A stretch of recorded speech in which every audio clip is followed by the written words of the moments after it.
ಎಲ್ಲರಿಗೂ ನಮಸ್ಕಾರ. ಇಂದು ನಾವು ನಿಮಗೆ ಒಂದು ನಿಂಬೆಹಣ್ಣಿನ ಸಹಾಯದಿಂದ ಮಾಡುವಂತಹ ವಶೀಕರಣ ತಂತ್ರವನ್ನು ಹೇಳಿಕೊಡುತ್ತಿದ್ದೇವೆ. ಈ ತಂತ್ರವನ್ನು ಮಾಡುವ ಮೂಲಕ ನೀವು ಯಾರನ್ನು ಬೇಕಾದರೂ ಸಹ ನಿಮ್ಮ ಕೈವಶ ಮಾಡಿಕೊಳ್ಳಬಹುದು. ಈ ತಂತ್ರವನ್ನು ಮಾಡುವುದು ಹೇಗೆ ಎಂದು ತಿಳಿದುಕೊಳ್ಳುವ ಮೊದಲು ತಪ್ಪದೆ ನಮ್ಮ ಈ ವಿಡಿಯೋವನ್ನು ಲೈಕ್ ಮಾಡಿ. ಹಾಗೂ ನೀವಿನ್ನೂ ನಮ್ಮ ಚಾನಲನ್ನು ಸಬ್ಸ್ಕ್ರೈಬ್ ಮಾಡಿಲ್ಲ ಅಂದರೆ ಈ ಕೂಡಲೇ ಸಬ್ಸ್ಕ್ರೈಬ್ ಬಟನ್ ಮೇಲೆ ಕ್ಲಿಕ್ ಮಾಡಿ ಮತ್ತು ಪಕ್ಕದಲ್ಲೇ ಬರೋ ಬೆಲ್ ಐಕಾನ್ ಮೇಲೆ ಕೂಡ ಕ್ಲಿಕ್ ಮಾಡಿ. ಮೊದಲಿಗೆ ನಿಂಬೆಹಣ್ಣಿನ ಮೇಲೆ ಬ್ಲ್ಯಾಕ್ ಮಾರ್ಕರ್ ಪೆನ್ನನ್ನು ಬಳಸಿ ನೀವು ಯಾರನ್ನು ನಿಮ್ಮ ಕೈವಶ ಮಾಡಿಕೊಳ್ಳಬೇಕು ಅಂತ ಇರ್ತೀರಾ ಅವರ ಹೆಸರನ್ನು ಬರೆಯಬೇಕು. ನಂತರ ಪ್ಲಸ್ ಚಿಹ್ನೆಯನ್ನು ಬಳಸಿ ಅದರ ಕೆಳಗಡೆ ನಿಮ್ಮ ಹೆಸರನ್ನು ಬರೆಯಬೇಕು ವೀಕ್ಷಕರೇ. ಹೆಸರುಗಳನ್ನು ಬರೆದ ನಂತರ ನೀವು ಯಾರನ್ನು ನಿಮ್ಮ ಕೈವಶ ಮಾಡಿಕೊಳ್ಳಬೇಕು ಅಂತ ಇರ್ತೀರಾ ಅವರ ಹೆಸರಿನ ಮೇಲೆ ಒಂದು ಮೊಳೆಯನ್ನು ಚುಚ್ಚಬೇಕು.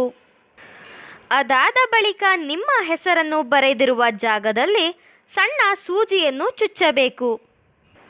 ಈ ರೀತಿಯಾಗಿ ನೀವು ಮಾಡಬೇಕಾದರೆ ನೀವು ಯಾರನ್ನು ನಿಮ್ಮ ಕೈವಶ ಮಾಡಿಕೊಳ್ಳಬೇಕು ಅಂತ ಇರ್ತೀರಾ ಅವರ ಹೆಸರನ್ನು ನಿಮ್ಮ ಮನಸ್ಸಿನಲ್ಲಿಯೇ ನೆನಪಿಸಿಕೊಳ್ಳಬೇಕು ಹಾಗೂ ಅವರು ನಿಮ್ಮ ವಶವಾಗಲಿ ಎಂಬ ಸಂಕಲ್ಪವನ್ನು ನೀವು ಮಾಡಬೇಕು ವೀಕ್ಷಕರೇ.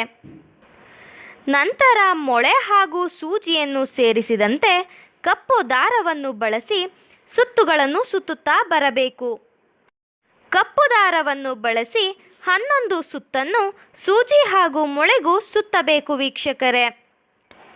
ಈ ರೀತಿಯಾಗಿ ನೀವು ಮಾಡಬೇಕಾದರೆ 11 ಬಾರಿ ನೀವು ಇಷ್ಟಪಡುವವರ ಹೆಸರನ್ನು ಹಾಗೂ ನೀವು ಯಾರನ್ನು ನಿಮ್ಮ ಕೈವಶ ಮಾಡಿಕೊಳ್ಳಬೇಕು ಅಂತ ಇರ್ತೀರಾ ಅವರ ಹೆಸರನ್ನು ನಿಮ್ಮ ಮನಸ್ಸಿನಲ್ಲಿಯೇ ಹೇಳಬೇಕು. ಈ ತಂತ್ರವನ್ನು ನೀವು ರಾತ್ರಿಯ ಸಮಯದಲ್ಲಿ ಮಾಡಬೇಕು ವೀಕ್ಷಕರೇ. ಹಾಗೂ ಈ ತಂತ್ರವನ್ನು ನೀವು ಮಾಡುವಾಗ ಯಾರೂ ಕೂಡ ನಿಮ್ಮನ್ನು ನೋಡಬಾರದು.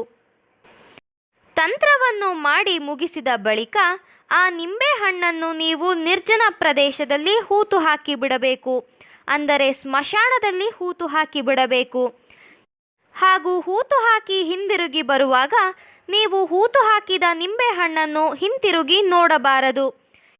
ಈ ರೀತಿಯಾಗಿ ನೀವು ಮಾಡುವುದರಿಂದ ನೀವು ಇಷ್ಟಪಟ್ಟವರು ಕೇವಲ ಅರ್ಧ ಗಂಟೆಯ ಒಳಗಾಗಿ ನಿಮ್ಮ ಕೈವಶವಾಗಿ ಬಿಡುತ್ತಾರೆ. ದಯವಿಟ್ಟು ಈ ತಂತ್ರವನ್ನು ಕೆಟ್ಟದ್ದಕ್ಕೆ ಬಳಸಬೇಡಿ, ಒಳ್ಳೆಯದಕ್ಕೆ ಬಳಸಿ. ಈ ವಶೀಕರಣ ತಂತ್ರ ನಿಮಗೆ ಇಷ್ಟ ಆದಲ್ಲಿ ವಿಡಿಯೋವನ್ನು ಲೈಕ್ ಮಾಡಿ, ಶೇರ್ ಮಾಡಿ ಹಾಗೂ ಸಬ್ಸ್ಕ್ರೈಬ್ ಮಾಡಿ. ವಿಡಿಯೋ ನೋಡಿದ ಎಲ್ಲರಿಗೂ ಕೂಡ ಧನ್ಯವಾದಗಳು.